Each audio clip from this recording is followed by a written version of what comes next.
बाकी नमाजों से किस तरह मुख्तलिफ है और ऐसा कैसे हो सकता है कि 15 घंटे सोकर भी एक आदमी अपनी नींद पूरी ना कर सके और वहीं पर दूसरा आदमी सिर्फ 5 से 6 घंटे सोकर अपनी नींद पूरी कर ले। ये स्लीप पॉइंटर्स क्या होते हैं और साइंस इनके बारे में क्या कहती है और फजर की नमाज का इन स्लीप पॉइंटर्स के साथ क्या रिलेशन है। ऐसा क्यों होता है कि बाज़ दफा हम कई घंटे सोने के बाद भी थका थका महसूस करते हैं। दोस्तों, आज की वीडियो में हम इसी के बारे में बात करेंगे। दोस्तों, फजर की नमाज बाकी नमाजों से मुख्तलिफ है।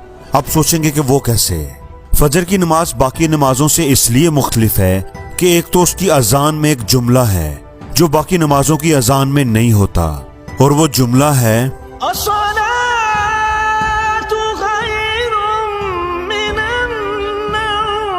जिसका मतलब है कि नमाज नींद से बेहतर है। दोस्तों, आप जानकर हैरान होंगे कि इस एक जुमले के अंदर जो हिकमत छुपी हुई है, आज के दौर में साइंस ने उसकी तस्दीक की है। इस एक जुमले के अंदर बड़े मजे की साइंस छुपी है। दोस्तों, जिस तरह हम टाइम या वक्त को सेकंड्स में मैयर करते हैं, इसी तरह जो हम वजन उठाते हैं उसका यूनिट किलोग्राम है और टेम्परेचर का यूनिट डिग्री सेल्सियस और डिग्री फ़ारेनहाइट है। बिल्कुल इसी तरह इंसान की नींद को मैयर करने का भी एक तरीका है और नींद के यूनिट को हम स्लीप पॉइंटर्स कहते हैं। याद रहे, ये नींद की तबई या फिजिकल मिकदार नहीं है, बल्कि ये स्लीप पॉइंटर्स नींद की क्वालिटी को जाहिर करते हैं जो एक बॉडी को सेहतमंद, तंदुरुस्त और एक्टिव रहने के लिए जरूरी है। तो मेडिकल साइंस जो है ना, ये नींद को घंटों के हिसाब से नहीं बल्कि पॉइंटर्स के हिसाब से मैयर करती है। मेडिकल साइंस के मुताबिक एक नॉर्मल बॉडी को 24 घंटों में 9 स्लीप पॉइंटर्स की जरूरत होती है।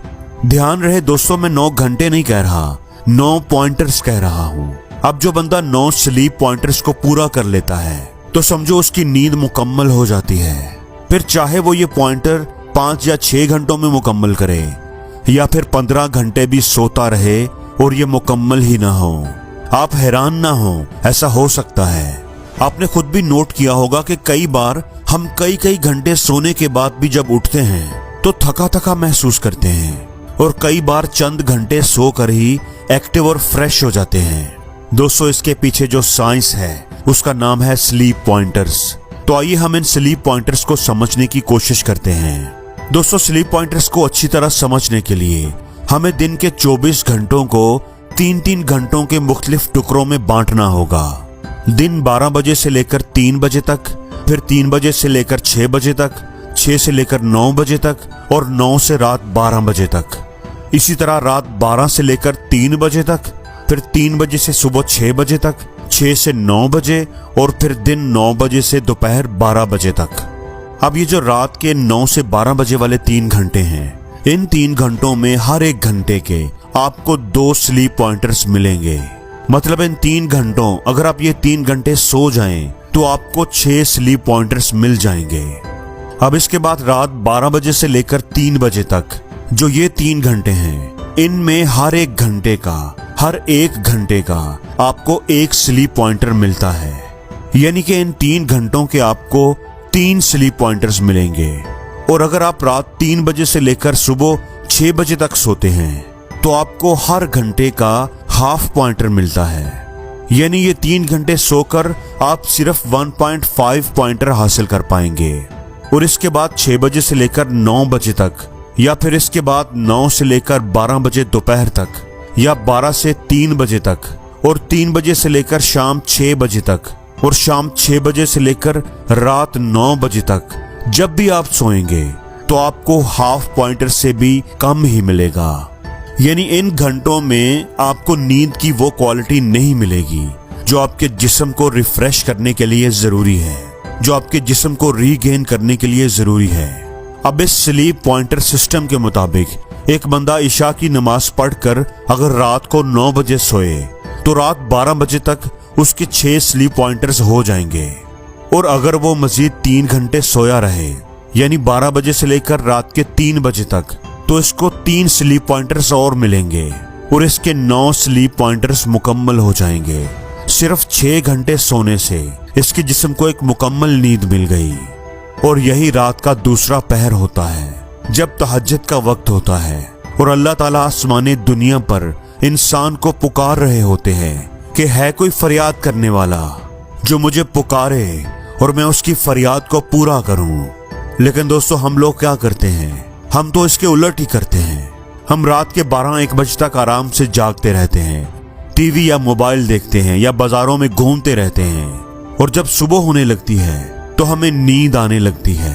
हम सोने के लिए लेट जाते हैं और दिन के 11-12 बजे तक सोए रहते हैं। अब एक बंदा अगर सुबह 3 बजे सोए और सुबह 3 बजे से लेकर रात के 9 बजे तक भी सोता रहे, यानी पूरा दिन भी सोया रहे, तो फिर भी वो अपने 9 स्लीप पॉइंटर्स मुकम्मल नहीं कर पाएगा। वो एक अच्छी नींद नहीं हासिल कर सकता जो उसके जिस्म को रिफ्रेश होने के लिए जरूरी है। तो दोस्तों, साइंस का भी यही कहना है कि अच्छी नींद को इंसान रात के पहले पहर तक ही हासिल कर सकता है। अगर हम अल्लाह के नबी पाक सल्लल्लाहु अलैहि वसल्लम की जिंदगी पर भी नजर दौड़ाएं तो आप सल्लल्लाहु अलैहि वसल्लम ने भी रात को जल्दी सोने का मतलब इशा की नमाज के बाद सो जाने का हुक्म दिया है। आप अल्लाह के नबी पाक सल्लल्लाहु अलैहि वसल्लम की जिंदगी पर गौर करें तो आपको शायद ही कोई ऐसा वाकया मिले जिसमें आपने ये सुना हो कि आप सल्लल्लाहु अलैहि वसल्लम इशा की नमाज के बाद सहाबा के साथ मस्जिद में या कहीं और बैठे हों या आपने दरसो तदरीस की हो। मतलब आप सल्लल्लाहु अलैहि वसल्लम ने रात को जल्दी सोना ही पसंद किया है।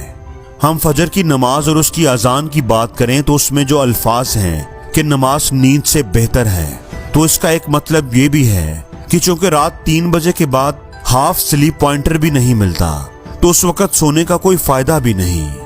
मुझे याद है कि जब हम छोटे होते थे तो तब रात 8 बजे लगने वाला ड्रामा भी हम मुश्किल से ही देखते थे और रात 9 बजे तो टीवी बंद ही कर दिया जाता था और सब लोग सोने की तैयारी करते थे।